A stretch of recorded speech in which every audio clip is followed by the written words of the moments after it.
apakah semua overthinking itu mengarah ke gangguan sih, atau kapan sih ada overthinking yang sehat dan sudah mengarah ya ke keadaan kegangguan? Overthinking yang sehat itu biasanya bertujuan untuk menyelesaikan masalah dan membuat keputusan. Pemikirannya menghasilkan solusi yang justru konstruktif dan produktif, serta memberikan rasa lega setelah keputusan itu diambil. Jadi yang begini jangan dihilangkan ya. Ini justru ya kita memasukkan banyak informasi, membuat pertimbangan justru untuk mendapatkan solusi. Nah, yang patologis kebalikannya. Overthinking yang patologis ini cenderung berputar-putar tanpa menghasilkan solusi. Pikiran terus-menerus berfokus pada masalah yang sama tanpa menemukan jalan keluar atau keputusan ya.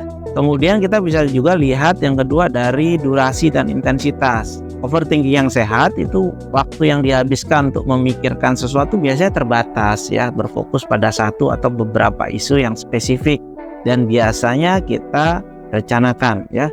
Setelah beberapa saat pikiran dapat beralih ke hal yang lain. Nah, kalau sudah beralih ke patologis, overthinkingnya ini pikiran yang berlebihan berlangsung terus-menerus dan intens ya.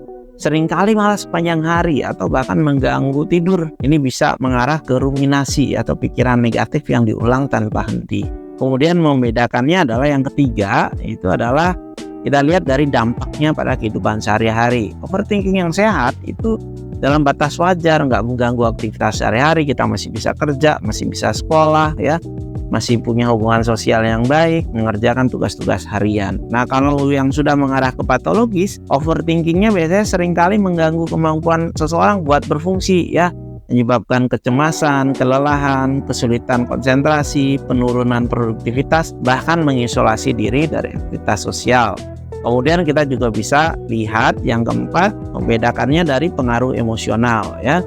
Jadi yang sehat itu meskipun ya yang sehat itu bisa menimbulkan stres, overthinkingnya tetap itu berada dalam batas yang bisa dikelola dan tidak menyebabkan gangguan emosi yang signifikan ya. Sedangkan kalau yang patologis itu justru ya bisa tuh mempengaruhi emosional, jadi lebih meledak-ledak, lebih mudah marah atau malah depresi ya. Kemudian kita lihat yang terakhir adalah kontrol atas pikiran ya.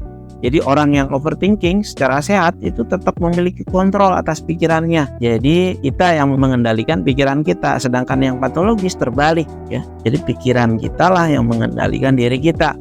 Seringkali merasa kehilangan kontrol terhadap pikirannya. Jadi kalau teman-teman ya rasa overthinkingnya mulai mengganggu kualitas hidup, menyebabkan stres berat atau mengarah ke gejala kecemasan atau depresi, itu penting untuk mencari bantuan profesional, bisa pada psikiater ataupun pada psikolog klinis.